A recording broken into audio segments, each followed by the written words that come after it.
So what these represent are these kind of disruptive innovations, these kind of disruptive substitutions that can take place. And again, in the face of industries that don't want to change, the industry wants to keep it the way it is, the industry is comfortable with the way it is, the industry likes it in a certain way, but somehow change gets driven through. And so I want to talk about disruption through substitution. And so here's the basic question. If you found a version of a product that you need that's better and cheaper than the market leader, would you consider buying it? Okay, if it's better and cheaper, sure, everyone would, I would assume. We got these two products here. One is at a high cost, low performance, and the other one's at high performance, low cost. It's a no-brainer. We're going to go for P2, right? The higher performance and lower cost. A traditional way of thinking about technological improvement or technological development comes through these technological S-curves. And so, for example, the established technology is getting better, but is increasing at a certain rate, and the later technology comes along that increases at a much greater rate, and that performance gives us much, much higher performance than we had from the initial one. But this will mask something, because it actually doesn't only just work this way. There's more to it than that. And let me show you in this way. Let's say for any market that there is some kind of basic performance demand. We'll call this the low end of the market. So there's performance demand at the low end of the market. That something, the product suits our needs, but just barely. Then we have a product, a technological development that is improving, and improves due to learning. And so at some point, our technology is actually able to meet the low end of the market and go beyond. Also, there's a high end of the market. And so if you think about what the low end is, what the basic performance parameters are, then we can think about what the high end of the market is and what the performance parameters are up there. The technology, as it improves, will meet the low end and eventually meet the high end, and we'll keep making it better and keep making it better and keep making it better.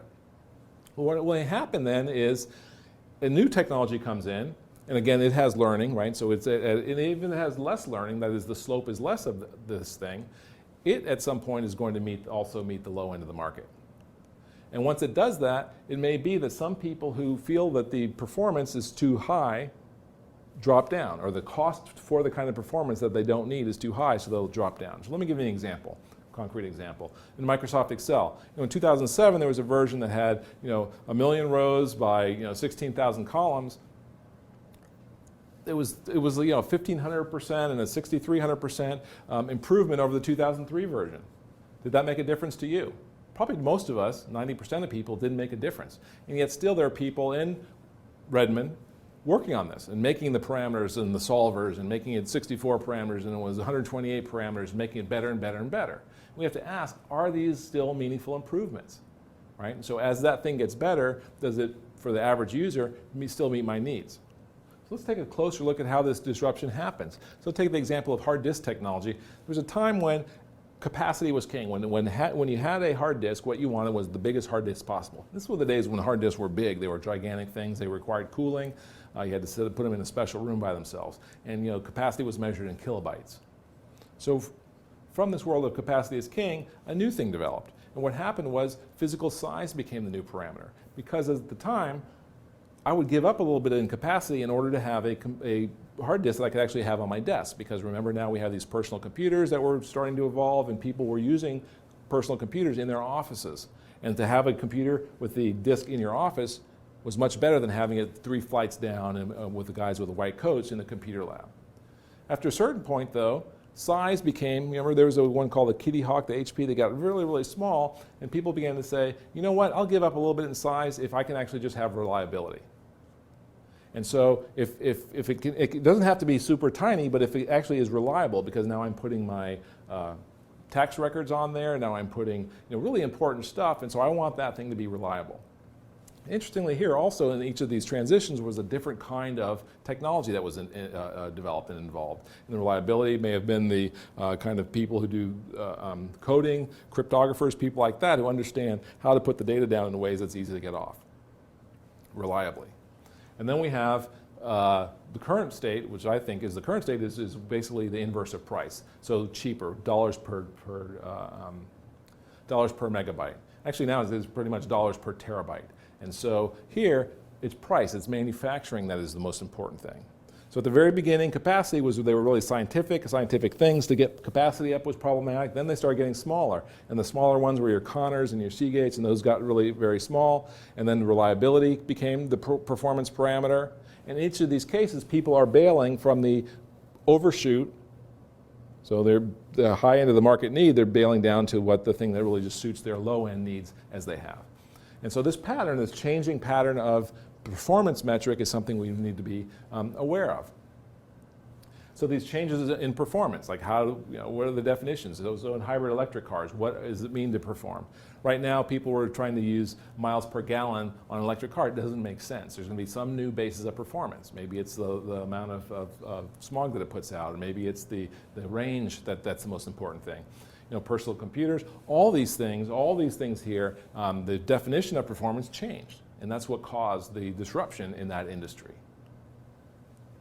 And so, if we say, what is the new basis of performance, and can we drive the change in basis of performance, that's where our innovation constraint, where our removal of the constraint would actually do the best work for us. Now we're at a point where we can actually combine these models. We'll take the disruptive technology ideas that we just talked about and take the innovation constraints model and see how we can bring them together. So, for example, at Kodak, so let's go back to the Kodak example. So Kodak saw in the world they were in, the film world, that analog, that was traditional film, was ready, was exploitable. It was the thing that they could do. They had low cost per print, they had printing paper, they had great storage capacity, 36 pictures on a roll. There was this ease of use. It was scalable. Every Photoshop, every drugstore was able to have one of those Noritsu machines. And then we had color customers that wanted they had certain expectations of what quality was. And so you take the overlap of those things, and the constraints are met, and that's where Kodak was making a lot of money. On the other side, when they looked at digital, what did they see? They saw, well, there's problems with storage capacity, there's problems with cost, we haven't gotten it there yet, we don't know how to manufacture these things, it's not scalable, it's not easy to use yet, there's no printing available, high quality printing is not there, even the quality of the pictures is terrible. And so there's no overlap, performance is not there. And so it makes sense that Kodak went to the place where they saw all the overlap and then go to this other place here. So for them, high quality was the performance metric that didn't meet the needs. And so this new technology was not increasing at a rate sufficient to feel like they were actually going to get there. And if they would measure the slope of this line, they were saying basically it's going to take 25 years for this to get to the place where it can actually compete. But Sony made a different bet. Sony said, what if quality wasn't the key? What if quality is not the thing that people are after in a traditional way? They said, well, there's storage capacity, because they were looking at Connor's 20 megabyte hard drives.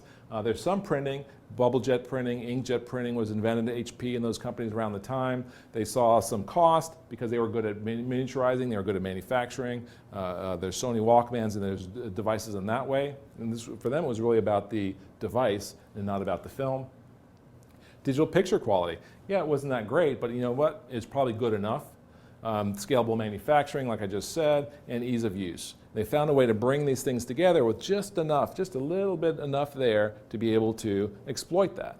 And so that kind of performance is really different than the other kind of performance, the kind of performance that Kodak had been talking about. So here, they said, we can just barely meet the low end of the market need with a new definition of performance. What is that new definition of performance? Decent quality, immediate feedback, and easy sharing. And if we hit those three things, we've got it. It doesn't have to be with a picture quality and paper quality and archival and those things. But again, decent quality, not the best, just good enough. Immediate feedback, I can see whether I took the picture or the eyes closed or open. And then easy sharing, I can send these pictures to other people, let them print them out or not as well.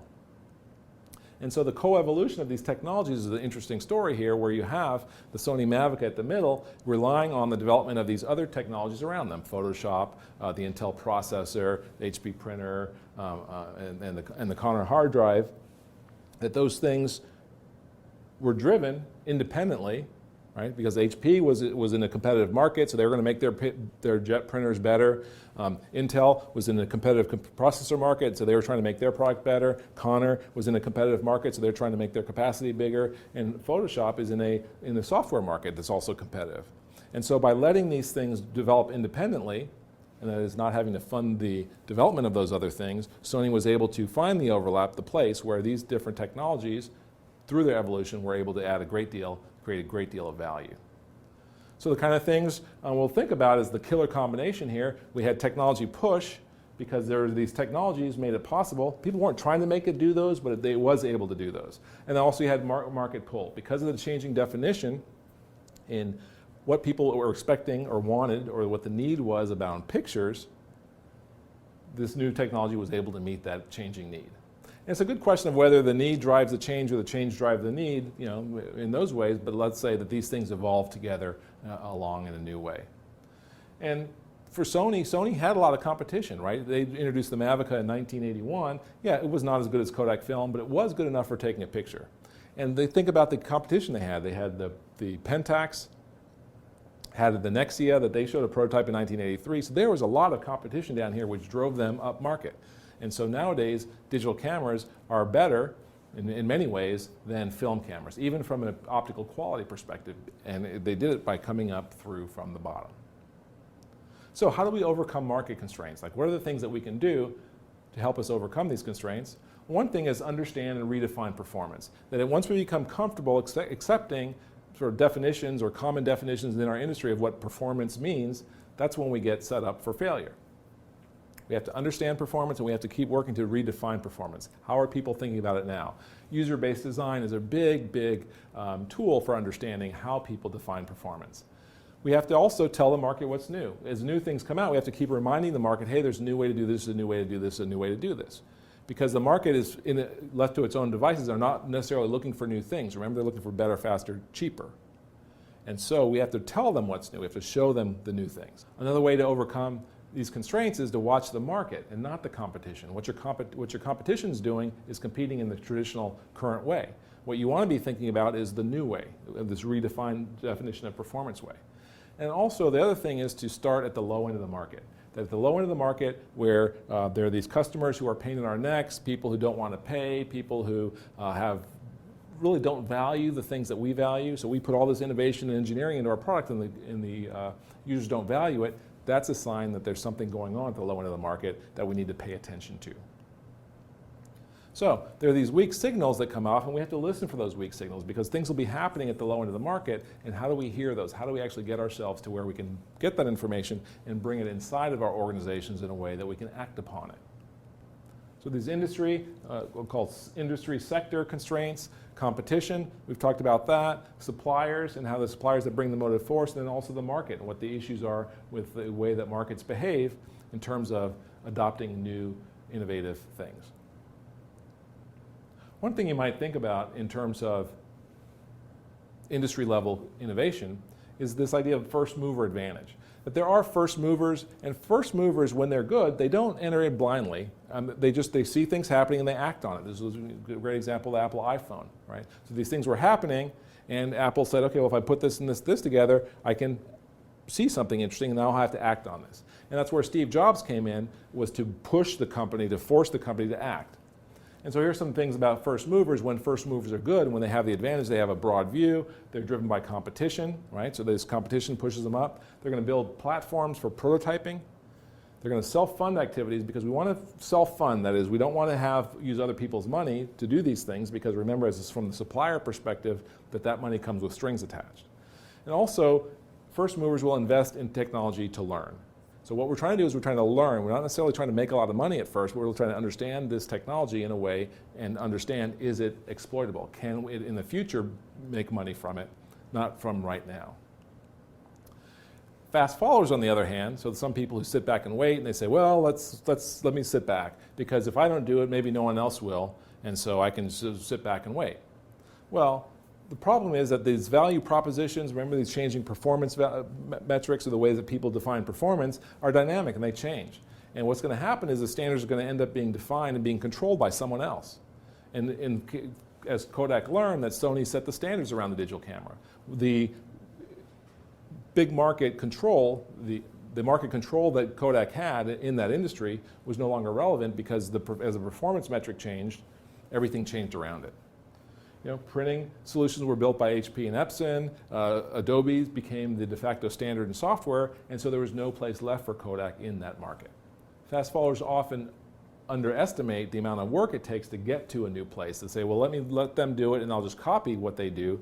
That often doesn't work. We talked about the suppliers and getting the knowledge out. We talked about also what the market wants and the new standards that are defined by the first people in through competition. So that's it for industry constraints.